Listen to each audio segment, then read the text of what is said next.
Welcome to the Peachtree Podcast. Peachtree Learning Center is a nonprofit in Middle Tennessee dedicated to training and discipling students in all the fine arts to become excellent and skilled in order to spread the kingdom of God into the world of the arts. On this podcast, we will discuss topics designed to encourage, uplift, educate, and equip people to proclaim the kingdom more deeply in their own families and communities. Well, hello and welcome back to Peachtree's podcast. We're starting a fresh season just before our fall semester commences on August 12th. And I wanted to use this time today to welcome people that might be new to our community. We've had tubs of new people signing up for classes and lessons for this coming school year, and we're super excited about the offering of classes as well as our theme. Today's time is going to be spent talking about some billing differences and kind of explaining our billing structure a little bit more, because we've changed some things, and we addressed this a little bit in the spring, but I wanted to come back and talk about it as well as fill in some gaps on our calendar for you. So if you are enrolled in classes, this should be super helpful information. To start with, we're going to start with the calendar, and we start classes on the 12th of August. We will have classes 5 days a week in both spaces all the way through August, and then we have Labor Day as a holiday, so September 2nd we will not be meeting. And then we come back and we meet solid until October 7th. And October 7th starts our fall break, and we are on fall break for 2 weeks. So we have the week of the 7th and the week of the 14th out. And then we come back and we go straight through. We don't have any other holidays observed at Peachtree as breaks from classes or lessons until we get to Thanksgiving. And Thanksgiving week, we always take Wednesday, Thursday, Friday. So this year, that is November 27th through the 29th. We will not have classes or lessons. We will wish you well in celebrating that holiday with your family and friends. We'll come back on the 2nd of December and we'll meet for 3 weeks, and then we'll finish our semester on December 20th, and that's a Friday. We'll finish that week with some exciting things that we'll talk about later. Then we have Christmas break that is 3 weeks long. So we have the week of Christmas, and then we have the week after that with New Year's, and then we actually take off the week of January 6th as well. So we will come back on the 13th of January and commence our spring semester. Only break that semester is really our spring break, and we don't have that on the calendar yet because it is a function of other things. So things that we don't control and haven't booked yet kind of control when we take that week, but it will be a week in March. And then we will continue with classes all the way through until we get to Good Friday on April 18th. And we will have that day free of classes and lessons so that the Easter weekend can be celebrated quietly with no obstructions whatsoever. Then we come back and we meet again every day through May 16th. And May 16th is the end of our spring semester. So it's a good solid year of classes and lessons. We do love that we have those downtimes when we have them, just to give people a break to regroup and to refocus with your family, maybe even restart other things that you're doing. Typically, we start a little bit later in the spring semester, and then we have 2 weeks in fall break, and that's also kind of nice because the fall is so busy with lots of things and lots of people's schedules. However, in the fall, we also have several things on the calendar already. So before we get started on August the 7th, we're going to be playing out at the Putnam County Fair. We will have music provided that evening from 7 to 9.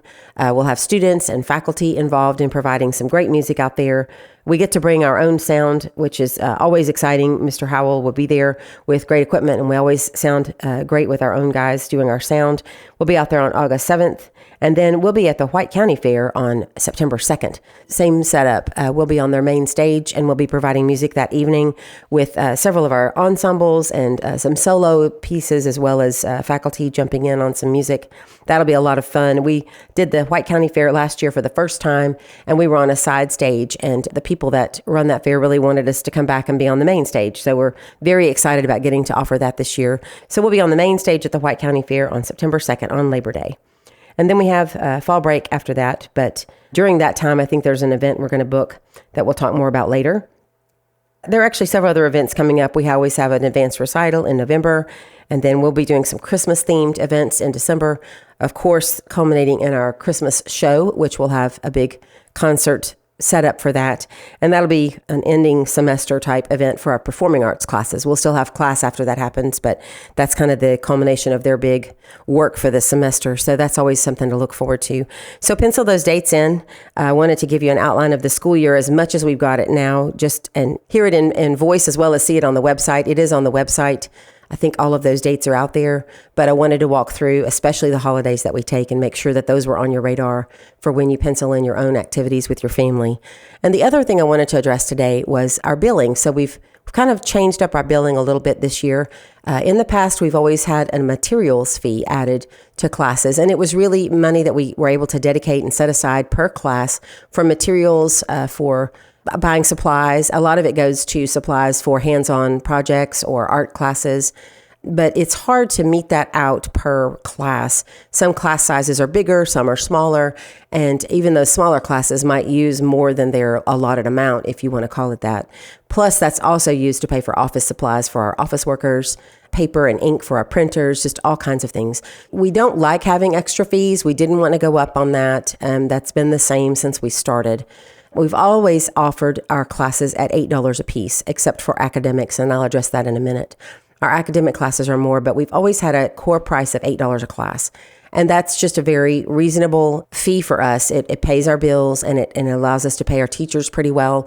This year we decided to change that up, so we're doing away with the per semester materials fee completely. We're not going to have any extra fees, and those core prices are going to go up to $9 a class. So overall, it comes out to almost the same amount per semester per class. This just does away with the extra fee at the beginning of every semester. And the other thing we're doing, partly in response to people requesting some kind of a recurring payment amount or being able to budget in your family, we are taking, our bookkeeper spent a long time this summer going through and taking each class, counting up the number of days it meets per semester, adding those together so that she has the whole full year bill for that class, and then dividing that out into 10 monthly payments. So she's gone through and done that for every class on our schedule. So if you have a Monday class, you're not paying for Labor Day.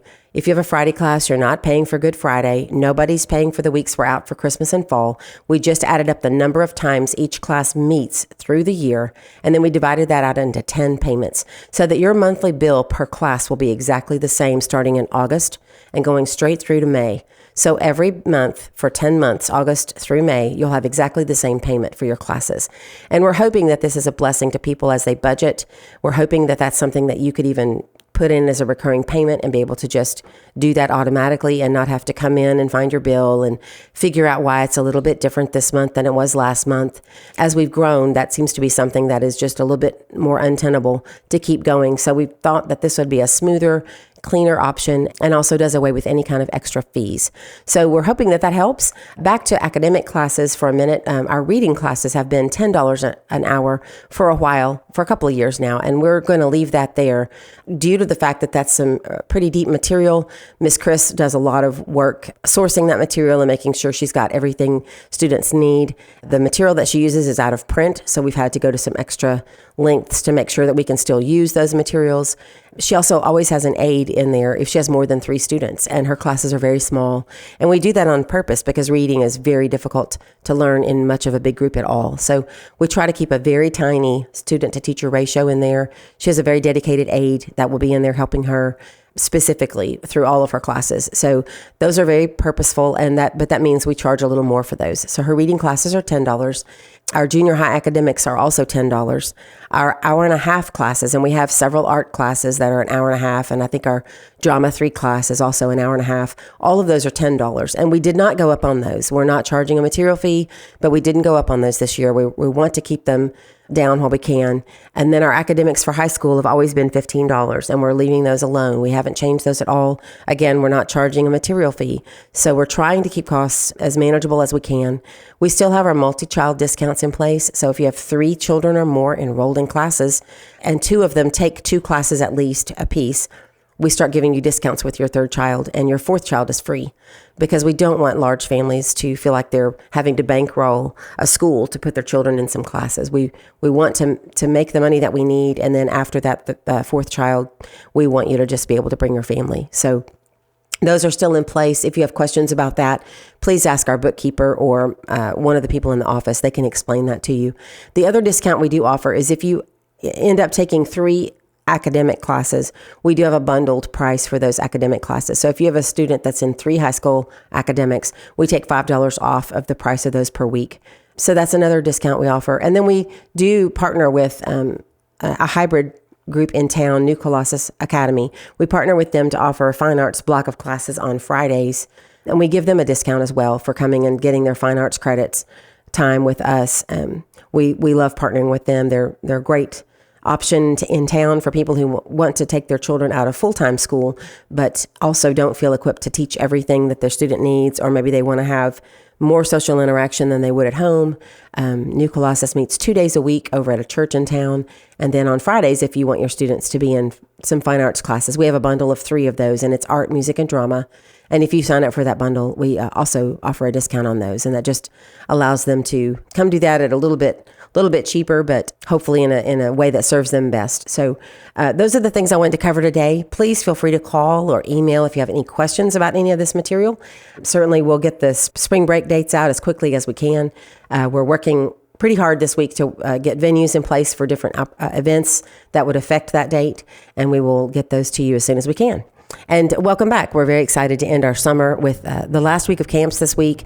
And then next week will be a flurry of activity, getting all of our teacher contracts in place, getting emails up and running, groups grouped into ways that we can use them to help communicate best. And then we'll be doing some work in our buildings to get them primed and ready.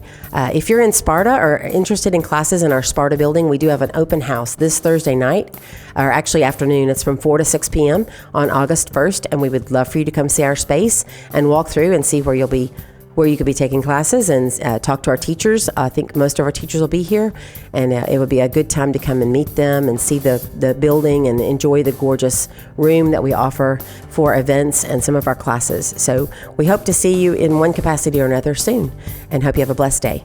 Thank you so much for joining us today. To support this podcast, please go follow us on your podcast platform of choice. And if you're interested in knowing more about the work of Peachtree, please go visit our website at peachtreelearningcenter.com for more information.